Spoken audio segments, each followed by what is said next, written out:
हर एक की हम पसंद ठहरे, हर एक का इंतखाब निकले। कि हर एक की हम पसंद ठहरे, हर एक का इंतखाब निकले।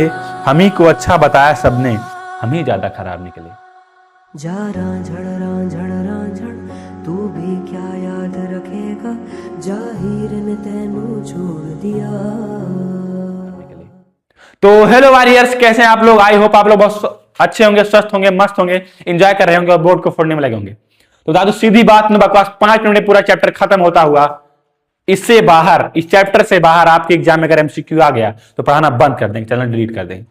सीधी बात न बकवास, चैप्टर शुरुआत करते हैं। हमारा पहला क्वेश्चन है कि किसी वस्तु का आवर्धित काल्पनिक प्रतिबिंब बन सकता है। भैया, किसी वस्तु का आवर्धित काल्पनिक प्रतिबिंब बन सकता है। उत्तल लेंस के द्वारा बन सकता है, उत्तल दर्पण के द्वारा बन सकता है, अवतल दर्पण के द्वारा बन सकता है, या फिर AC दोनों, A और C दोनों। तो बता दे भैया, किसी वस्तु का आवर्धित और काल्पनिक प्रतिबिंब कहां पर, किस पे बन सकता है? तो उत्तल लेंस के द्वारा और अवतल दर्पण दोनों के द्वारा। ध्यान देना, उत्तल लेंस और उसका उल्टा अवतल दर्पण दोनों के द्वारा बन सकता है। इसका राइट आंसर क्या हो जाएगा? हमारा ऑप्शन नंबर डी, A और C दोनों। ध्यान देना, क्या हो जाएगा? डी। अब आगे बढ़ते हैं, अगला क्वेश्चन है हमारा। एक प्रकाश किरण किसी लेंस के भीतर स्थित किसी बिंदु से बिना किसी विचलन के गुजर जाती है। वह बिंदु लेंस का होगा, क्या होगा? फोकस होगा, वक्रता केंद्र होगा, प्रकाशिक केंद्र होगा, या फिर इनमें से कोई नहीं।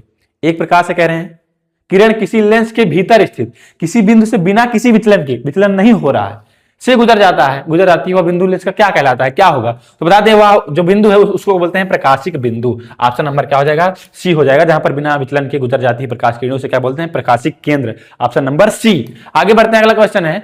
एक अवतल लेंस प्रयोग में आता है, किसमें? आवर्धक लेंस के रूप में, कार के पीछे की ओर की वस्तुओं को देखने के लिए, निकट दृष्टि को दूर करने के लिए, चश्मे में, साधारण कैमरों में। तो बता दें, जो अवतल लेंस होता है, बहुत इंपॉर्टेंट क्वेश्चन है, वेरी मोस्ट इंपॉर्टेंट क्वेश्चन।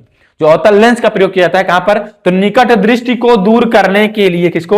जो हमारी आंख में निकट दृष्टि दोष होते हैं, कई दोष होते हैं, जैसे निकट दृष्टि दोष, दूर दृष्टि दोष, जरा दृष्टि दोष। आगे बढ़ते हैं कि निकट दृष्टि दोष को दूर करने के लिए इसका प्रयोग होता है, बस इतना जानिए। ऑप्शन नंबर क्या हो जाएगा? सी। अब आगे बढ़ते हैं, अगला क्वेश्चन हमारा। एक गोली दर्पण की वक्रता त्रिज्या 30 सेंटीमीटर है, इसकी फोकस दूरी क्या होगी? एक गोली दर्पण है, उसकी वक्रता त्रिज्या कितनी है? 30 सेंटीमीटर, यानी R बराबर कितना है? 30 सेंटीमीटर। तो फोकस क्या है? तो फोकस बराबर सूत्र होता है F बराबर R अपॉन 2। तो F है, यहाँ पर R है 30 सेंटीमीटर, 2 है ही, तो 2 को मतलब 30 से काटेंगे तो यानी आ जाएगा हमारा 15 सेंटीमीटर। F बराबर कितना आ जाएगा? 15 सेंटीमीटर। इसलिए इसका राइट आंसर क्या हो जाएगा? हमारा ऑप्शन नंबर बी। ध्यान देना, ऑप्शन नंबर क्या आ जाएगा? बी। आगे बढ़ते हैं, अगला क्वेश्चन है। प्रकाश की चाल माध्यम में न्यूनतम होगी, यानी किस माध्यम में सबसे कम होगी? तो बता दें, केरोसिन, कांच, जल में इसमें थोड़ा ज्यादा होती है, लेकिन हीरे में क्या होती है? एकदम न्यूनतम होती है। इसलिए इसका राइट आंसर क्या हो जाएगा? हमारा ए हो जाएगा। आगे बढ़े तो अगला क्वेश्चन है। मुख्य फोकस दूरी का मात्रक होता है, क्या होता है? मीटर होता है, मीटर स्क्वायर होता है, प्रति मीटर होता है, इनमें से कोई नहीं। तो बता दें, मुख्य फोकस दूरी का मात्रक क्या होता है? हमारा मीटर होता है। इसलिए इसका राइट आंसर क्या हो जाएगा? हमारा ए हो जाएगा। अब आगे बढ़े तो देखते हैं कि वक्रता त्रिज्या का मात्रक है। ए भैया, वक्रता त्रिज्या का क्या मात्रक है? मीटर है, हाँ। सेंटीमीटर है, हाँ। मिलीमीटर है, हाँ। तो आप कहेंगे हाँ हाँ हाँ, का सारी चीजें हैं। तो हाँ, बता दें, जो वक्रता त्रिज्या होता है इसके सारे मात्रक होते हैं, मीटर भी, सेमी भी और मिलीमीटर भी, यानी ए सभी से। राइट आंसर क्या हो जाएगा? हमारा डी। अब आगे बढ़ा जाए तो आगे देखते हैं, अगला क्वेश्चन हमारा। प्रकाश का वेग किस माध्यम में सबसे अधिक होगा? वायु में, जल में, कांच में, निर्वात में। तो बता दें, सबसे तेज कह रहे हैं, जो प्रकाश का वेग है किस माध्यम में सबसे अधिक, सबसे तेज होगा? तो बता दें, इसका राइट आंसर क्या हो जाएगा? हमारा डी। निर्वात में प्रकाश का जो प्रकाश का वेग होता है वो क्या होता है? सबसे ज्यादा, यानी सबसे अधिक, सबसे ज्यादा होता है। अब आगे बढ़ा, अगला क्वेश्चन है। चंद्रमा से देखने पर आकाश कैसा दिखाई देता है? चंद्रमा से देखने पर आसमान, सॉरी हाँ, चंद्रमा से देखने पर जो हमारा आकाश या आसमान है वो कैसा दिखाई देता है? तो बता दें कि अगर चंद्रमा से आप आसमान को देखेंगे तो हमारा काला दिखाई देगा। इसलिए इसका राइट आंसर क्या हो जाएगा? काला। काला है लेकिन दिलवाला है। अब काले से ही एक शायरी याद आती है, क्या है कि देखिएगा बड़े ध्यान से, बड़ी प्यारी सी शायरी है।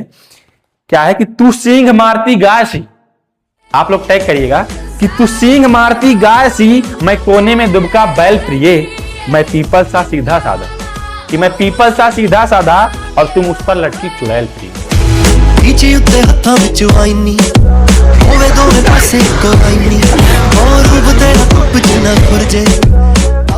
तो आपको मजा ही आई होगी। चलिए बताते हैं, एक लास्ट क्वेश्चन हमारा बचा है। क्या है कि निम्न में से कौन सा पदार्थ लेंस बनाने के लिए प्रयुक्त नहीं किया जा सकता है? जल किया जा सकता है, कांच भी किया जा सकता है, प्लास्टिक भी किया जा सकता है, मिट्टी से कभी लेंस नहीं बनता है। इसलिए इसका राइट आंसर क्या हो जाएगा?